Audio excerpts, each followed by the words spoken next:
In 2010, right after the devastating earthquake, 33 children were smuggled out of Haiti. The woman who was arrested, Laura Gaylor Silsby, said they were orphans who were about to be adopted in the US. Upon investigation, however, it turned out most of these children were not orphans. They were later reunited with their parents. Furthermore, there were no adoption papers to be found. These kids had simply been abducted, stolen from their parents. Who exactly is this Laura Gaylor Silsby? First of all, she was on the board of directors of Alert Sense, the company that provides the technology for Amber Alert. Amber Alert is the broadcast emergency response to recover abducted children. Isn't that an interesting paradox? A convicted child trafficker? Yes, she was found guilty and convicted, connected to Amber Alert, set up to rescue children? Secondly, this lady is the founder of the Baptist organization New Life Children's Refuge, an orphan rescue mission for Haiti. Sounds to me like she had a ways to smuggle children out of the country real easy. Nice cover. Last but not least, she's a close friend of the Clintons, who immediately paid for a lawyer, Jorge Puello, who himself is a convicted pedophile. He was arrested and convicted for leading an international human trafficking ring involving women and children. All of this came out into the open thanks to WikiLeaks that published the secret emails between the Clintons and Laura Gaylor Silsby. Let's continue with Haiti some more before moving on, shall we? Haiti was put in the limelight once again with the Oxfam scandal. Oxfam, known for its shops throughout the world for empowering women and for fighting poverty, was banned from Haiti following the 2010 earthquake.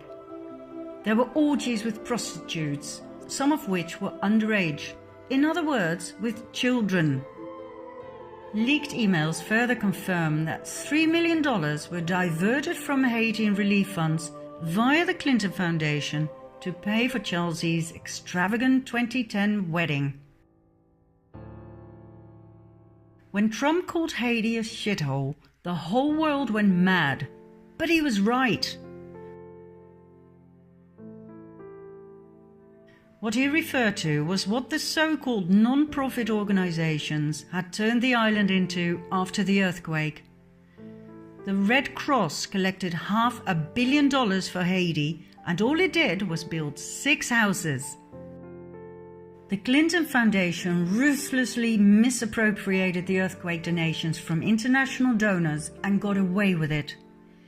Klaus Eberwein, a former government official of Haiti, due to testify about the Clinton corruption, was found dead with a bullet in his head only days before the trial on July 12, 2017. Monica Peterson, the young social anthropologist who went to Haiti to investigate human trafficking on the island and who tweeted some critical thoughts about the Clinton Foundation, was found dead by hanging shortly after, in November 2016. Her death was ruled suicide. And when surgeon Dr. Dean Lorek openly vented his disgust about the corruption by the Clinton Foundation that he himself witnessed while trying to save lives on the island, he too ended up dead. In December 2017, he was found on the bathroom floor of his apartment in New York with a knife in his chest. His death too was ruled suicide. But hey, let's not dwell on the many suicides surrounding the Clintons. Let's go back to one of Q's often repeated sentences. Symbolism will be their downfall. In 2007, the FBI released a bulletin with symbols used by pedophiles to identify their sexual preferences and to communicate where to find both each other and their prey. The blue triangles identify boy lovers, the pink hearts are for girl lovers, and the butterfly is for child lovers in general. These pedophile logos will indeed be their downfall. They are in plain sight, for they never thought people would wake up and see. And just like we saw with Amber Alert, it's the organizations that claim to protect children that actually use pedophile logos. For instance, the International Adoption Clinic. New Star Kafala, a Muslim adoption and child advocacy agency. This is the logo for their HOPE program, helping orphans progress emotionally. Then there's the Pacific Crest Trail Association. It changed its logo in July 2017 after the pedophile connection in the capital A was discovered by the public. Now, I'm not saying these organizations are proven pedophile dens. I'm merely pointing out the interesting choice of logo, which of course could be totally based on coincidence. This logo eerily resembles the boy lover symbol. It was used by the Pierre Elliott Trudeau Foundation, set up by the Canadian Prime Minister Justin Trudeau in honour of his father. This logo was on the 2015-16 annual report. Then there's Alpida, a Canadian refuge charity. Alpida was founded by the Radcliffe Foundation, set up and owned by Frank Giustra. Now, apart from the interesting choice of logo, there are a few things about Mr. Giustra that fascinate me. First of all, he's a major sponsor to the Clinton Foundation. We're talking $100 million and more. He loved going to Haiti with the Clintons. And he founded the Boys Club Network for boys between 12 and 18 seeking connection and mentorship. His co-founder is Jim Crescenzo, a teacher from Vancouver who received an Excellence Award from none other than Justin Trudeau. Now once again, I'm sure this is just coincidence. But what is it that Q keeps saying about coincidence? How many coincidences before mathematically impossible? For someone who claims to be a decent family man, Justin Trudeau sure has some interesting friends. Take Christopher Ingvelson, a Canadian private school teacher, convicted for the possession and distribution of child porn. For many years he was Trudeau's friend and roommate. Then there's his best friend Peter Dalglish, the world-renowned humanitarian who was caught in the act in Nepal with 2 children aged 12 and 14. He was the founder of Street Kids International and the Trails Youth Initiative program. Now, I'm sure these programs do great things for kids, but why choose pedophile logos? And why are so many set up by registered and convicted pedophiles and sex offenders? I mean, if you're a pedophile, wouldn't it be great to have your own child protection program? To have access to all those lovely children to pick from? Mind you, these children often come from troubled backgrounds. Some have criminal records. Many suffered from neglect and abuse in early childhood. Easy prey, and no concerned, loving parents to protect them. I mean, look at CPS, the Child Protective Services, exposed in 2007 for legally kidnapping and selling children for adoption out of foster care. The lady who exposed them, Congresswoman Nancy Schaefer, was murdered in 2010. Now back to Trudeau's interesting best friends. Here we have Ben Levin, former Deputy Minister of the Ministry of Education, arrested and convicted in 2013 for making and distributing child pornography. Then there's Jan Gomeshi, the Canadian CBC radio host, arrested and charged in 2015 with 7 counts of sexual assault and 1 count of overcoming resistance by choking. Now, I don't know about this, but if I were Trudeau, I'd be more careful selecting my friends. He is surrounded by registered pedophiles and sex offenders. There's another prominent place where the FBI symbols of pedophilia can be found, in Hollywood. We briefly saw in part 1 that children cartoons contain references to sex and violence.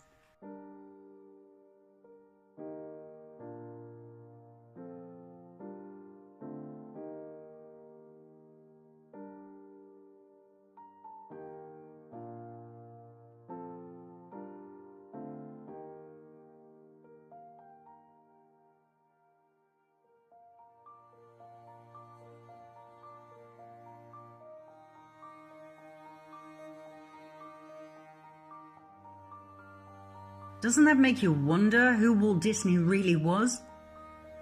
Why are children exposed to Illuminati symbols, such as pyramids and the all-seeing eye, time and again?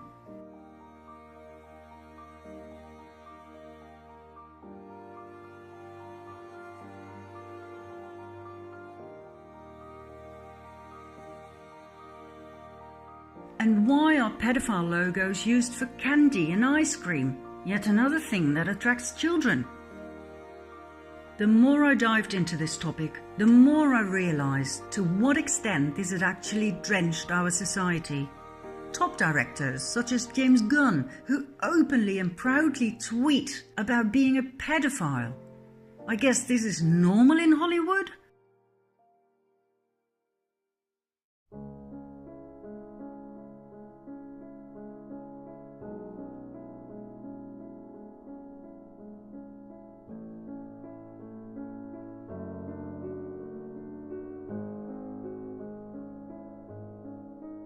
He was fired over these tweets, rightly so one would think, but only a few weeks later he was back at work. Out through the front door, back in through the back door. Nickelodeon's producer Dan Snyder lost his job because he couldn't keep his hands off of young girls. And here we have Brian Peck, a convicted child molester who only spent 16 months in jail, after which he was offered a job right back with Disney, where he continued working with underage girls. Once again, out through the front door, back in through the back door. Jason James Murphy kidnapped and sexually assaulted an 8-year-old boy in 1996. He served 5 years in jail, moved to California, used his shorter name, Jason James, and became a casting agent for child actors. The list of sexual predators in Hollywood is endless. Only recently were some of them called out by their victims and arrested. Most victims never dare to speak up, for their predators are absolute legends in Hollywood. Actor Corey Feldman was one of the first to speak up about child abuse in Hollywood. He and his best friend Corey Haim became actors at a very young age. They were incredibly successful and famous, but the price was high. They were sexually abused by various adults they worked with. It was common knowledge that the two Coreys were passed around at Hollywood parties. They resulted in great trauma that was buried for many years. The two Coreys sought relief in alcohol and drugs, which eventually led to Corey Haim's death at the age of 38. It wasn't until recently that Corey Feldman called out his abusers. Elijah Wood, who became world famous for his part as Frodo in The Lord of the Rings, supported Corey Feldman's statements about Hollywood as a pedophile den. Elijah was protected by his mother, who wouldn't let him visit any of the parties where a lot of the abuse took place. World-renowned actors such as Robert Downey Jr. and Brad Pitt also stepped forward to support all of these statements.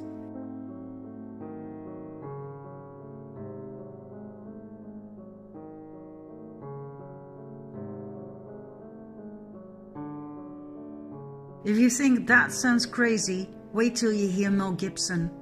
The world-famous megastar, both as actor and producer, was blacklisted by Hollywood for stating that Hollywood is a den of parasites who feast on the blood of kids. He took it a whole lot further. Read for yourself.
Could this be true? Eating babies? Drinking their blood? Will this have a happy ending? Oh yes. Let's move on to part 5.